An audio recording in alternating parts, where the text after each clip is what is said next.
Assalamualaikum warahmatullahi wabarakatuh. Hai teman-teman, kembali lagi bersama saya Kilian Ivan Kanita, NIM 2022-67017. Pada video kali ini, saya akan membahas tentang mendemonstrasikan sampling audit dalam pengujian substantif. Yuk, kita simak videonya. Mendemonstrasikan sampling audit dalam pengujian substantif.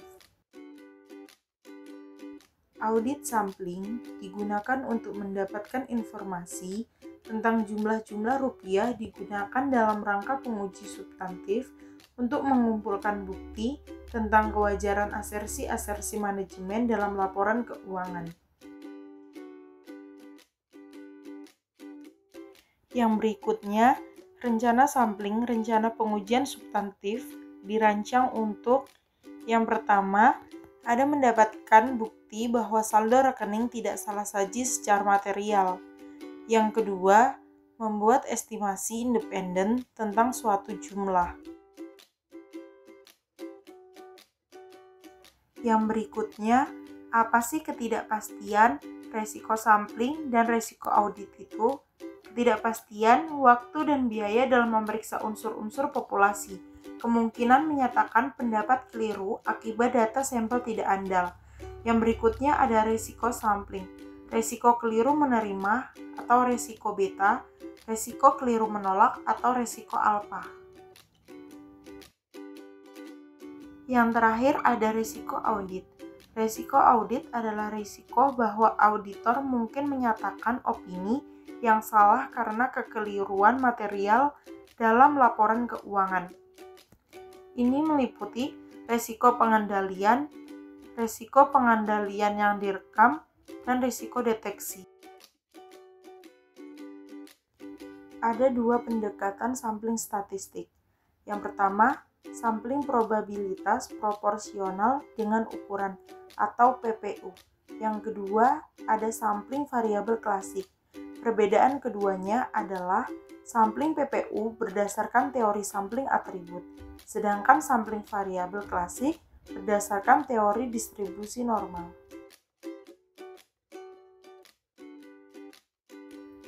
Yang berikutnya, apa sih sampling PPU itu?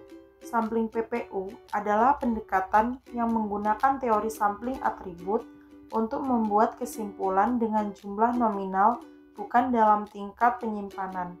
Model ini diterapkan dalam pengujian transaksi dan saldo yang salah saji terlalu tinggi. Ada beberapa rencana dalam sampling.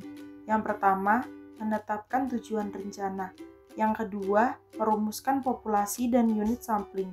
Yang ketiga, menentukan ukuran sampel. Yang keempat, menentukan metode pemilihan sampel. Yang kelima, melaksanakan rencana sampling.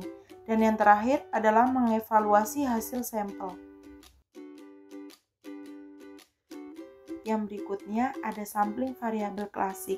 Sampling variabel klasik ini bermanfaat bagi auditor pada saat tujuan audit berkaitan dengan kemungkinan kurang saji atau lebih saji dari saldo akun, dan keadaan lain ketika sampling PPU tidak tepat atau tidak efektif. Jenis-jenis teknik sampling variabel klasik ada 3. Yang pertama, rata-rata per unit. Yang kedua, selisih. Dan yang ketiga adalah rasio. Mean per unit atau biasa disebut MPU. Sampling estimasi MPU meliputi penentuan nilai audit untuk setiap unsur dalam sampel. Rata dari nilai tersebut dihitung dan dikalikan dengan jumlah unit dalam populasi. Diperoleh taksiran total nilai populasi. Menentukan ukuran sampel metode MPU. Faktor-faktor yang mempengaruhi ukuran sampel, yang pertama ada ukuran populasi atau jumlah unit. Yang kedua, estimasi standar deviasi populasi. Yang ketiga, salah saji ditoleransi. Yang keempat, resiko keliru menerima.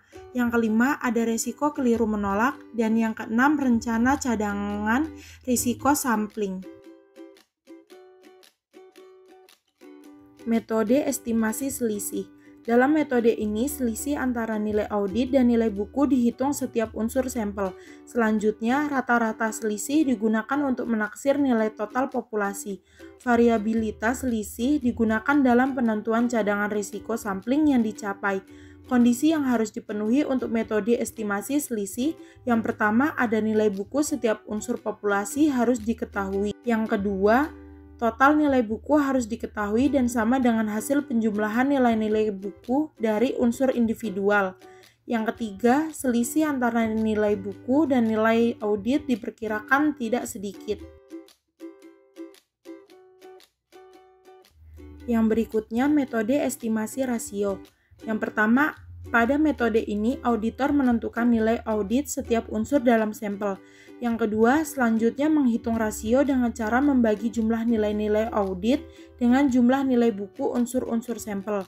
Yang ketiga, rasio tersebut dikalikan dengan total nilai buku diperoleh taksiran nilai total populasi.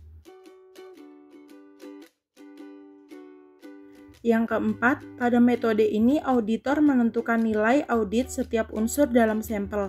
Yang kelima, selanjutnya menghitung rasio dengan cara membagi jumlah nilai-nilai audit dengan jumlah nilai buku unsur-unsur sampel. Yang terakhir, rasio tersebut dikalikan dengan total nilai buku diperoleh taksiran nilai total populasi. Nah, itu tadi pembahasan dari mendemonstrasikan sampling audit dalam pengujian substansi. Sekian video dari saya. Wassalamualaikum warahmatullahi wabarakatuh. Bye-bye teman-teman. Audio Jungle.